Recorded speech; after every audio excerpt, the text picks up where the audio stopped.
اعوذ باللہ من الشیطان الرجیم بسم اللہ الرحمن الرحیم۔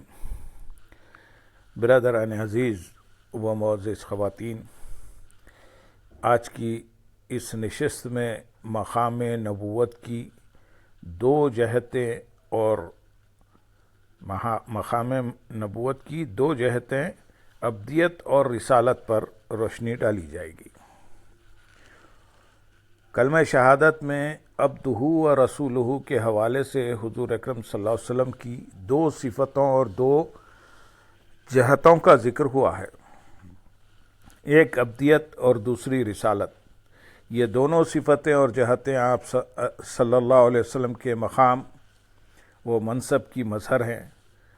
حضور صلی اللہ علیہ وسلم کے مقام ابدیت کے باب میں اس بات کی وضاحت کرنا ضروری ہے کہ اس دور زوال میں جب بگاڑ کے نتیجے میں علمی اور دینی تصورات اپنی اصل شکل اور حیت کھو چکے ہیں، لوگوں نے دین کو کھیل تماشا بنا لیا ہے۔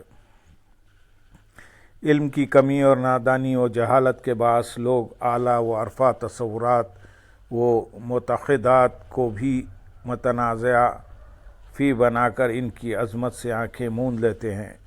کتنے افسوس کی بات ہے کہ کوتاہ نظروں اور کم فہموں نے حضور صلی اللہ علیہ وسلم کے بارے میں نور و بشر کا جھگڑا کھڑا کر کے آپ صلی اللہ علیہ وسلم کی ابدیت کو بشریت کے درجے پر لے آنا اور اپنا سارا زور بیان آپ صلی اللہ علیہ وسلم کے بشر ہونے کو ثابت کرنے پر لگانا اپنا شعار بنا لیا ہے۔ کتنی بڑی نادانی ہے کہ وہ اس بات سے بے خبر ہے کہ بشریت اور شے ہے اور ابدیت اور شے۔ وہ یہ نہیں جانتے کہ ابدیت کا مقام اتنا عرفہ و اعلیٰ ہے کہ مجرد بشریت تو درکنار، عالم بشریت و عالم نورانیت کے تمام کمالات بھی یکجا و مجتمع کر لیے جائیں تب بھی وہ مقام ابدیت کی گرد کو نہیں پہنچ سکتے۔ حضرت صلی اللہ علیہ وسلم جب معراج سے سرفراز فرمائے گئے تو شب اسراری عالم بشریت کے جملہ کمالات بیت المقدس پر تمام ہو گئے اور عالم نورانیت کے مقامات و کمالات سدرۃ المنتہا پر ٹھٹک کر رہ گئے، لیکن پیکر محمدی صلی اللہ علیہ وسلم اپنے تمام تر جلووں کے ساتھ خواب حسین پر حاوی ہو گیا۔ یہ شان ابدیت ہے جس کی ہمسری بشریت اور نورانیت مل کر بھی نہیں کر سکتے۔ آپ صلی اللہ علیہ وسلم کی ابدیت ان الفاظ سے ظاہر ہے۔ سورۃ النجم آیت نمبر 10، فَأَوْحَى إِلَىٰ عَبْدِهِ مَا أَوْحَىٰ۔ پس اللہ تعالیٰ نے اپنے بندے خاص کو وحی کی جو اللہ نے چاہا، جس کی تحقیقی معرفت اور قنا تک رسائی نہ عالم بشریت کا کوئی فرد حاصل کر سکتا ہے اور نہ عالم نورانیت میں کسی کو اس کی کامل معرفت نصیب ہو سکتی ہے۔ باعتبار توجہ نبوت کی دو جہتیں ہیں۔ سرور کائنات صلی اللہ علیہ وسلم فخر موجودات اعلیٰ صاحبہ التحیت والثناء کی ذات اقدس کی دو جہات، جہت ابدیت اور جہت رسالت، پیکر نبوت کی دو جہات کی نشانی دہی کرتی ہیں، یا دوسرے لفظوں میں یوں کہہ لیں کہ اپنے شرعی مفہوم کے اعتبار سے نبوت دو جہات سے عبارت ہے، ایک توجہ الی الخالق ہے اور دوسری توجہ الی الخلق۔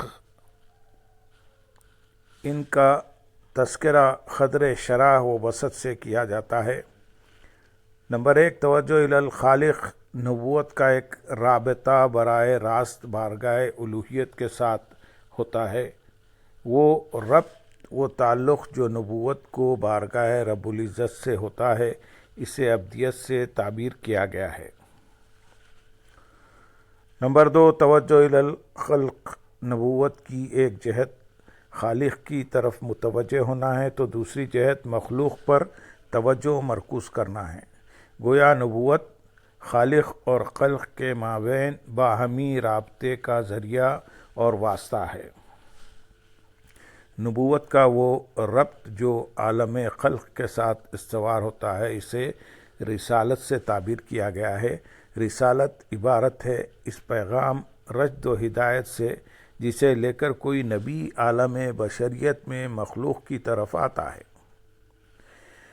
حضور صلی اللہ علیہ وسلم کی ذات ستودہ صفات توجہ الی اللہ کی جہت میں بارگاہ الوہیت سے فیض حاصل کر کے توجہ الی الخلق کی جہت میں مخلوق الہی کو منتقل کر دیتی ہے۔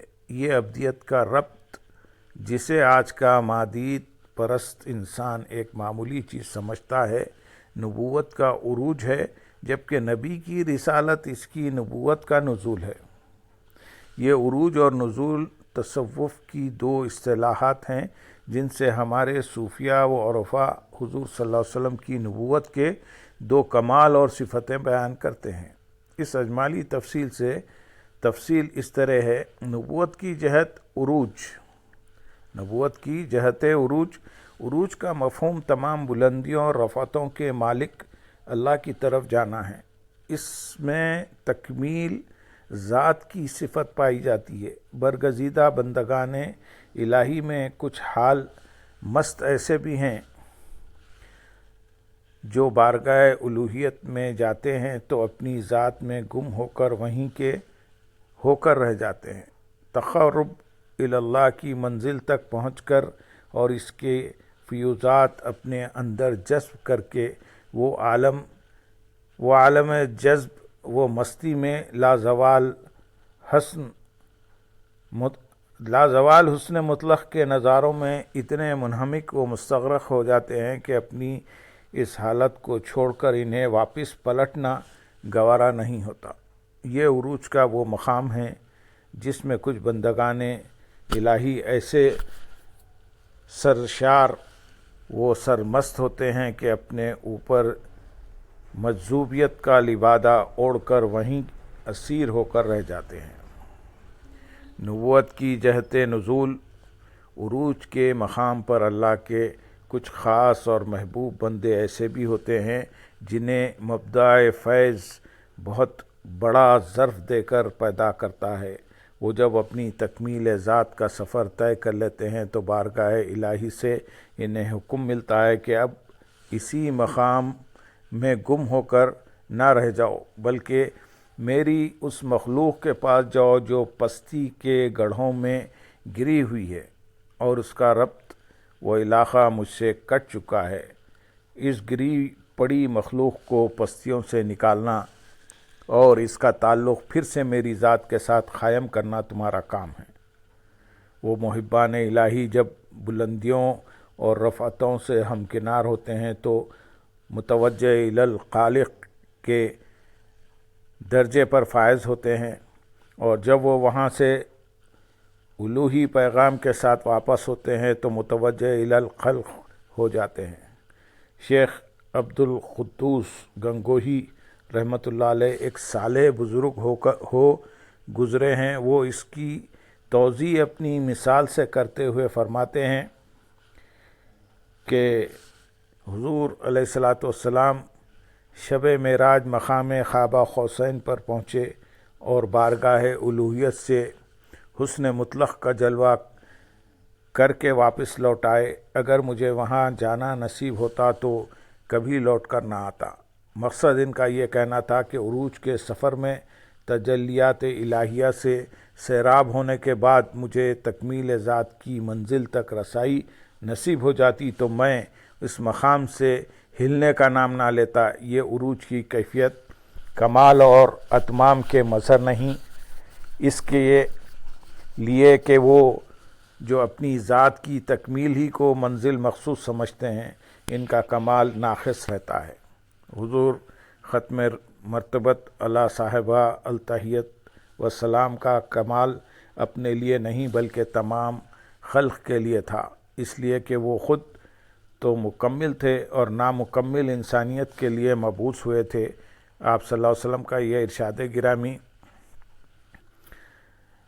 میں حسن اخلاق کی تکمیل کے لیے بھیجا گیا ہوں، اس امر پر دلالت کرتا ہے کہ آپ ہی فضائل اخلاق کا منبع و مبدا ہیں، اور ساری اخلاقی قدریں آپ کے وجود پاک سے جنم لیتی ہیں۔ عالم بشریت میں انہیں ناتمام و نامکمل اخلاقی اقدار کے اتمام و تکمیل کے لیے آپ کو بھیجا گیا تھا۔ چنانچہ حضور صلی اللہ علیہ وسلم کے عروج کے مقام پر پہنچ کر اس کی لذتوں اور کیف و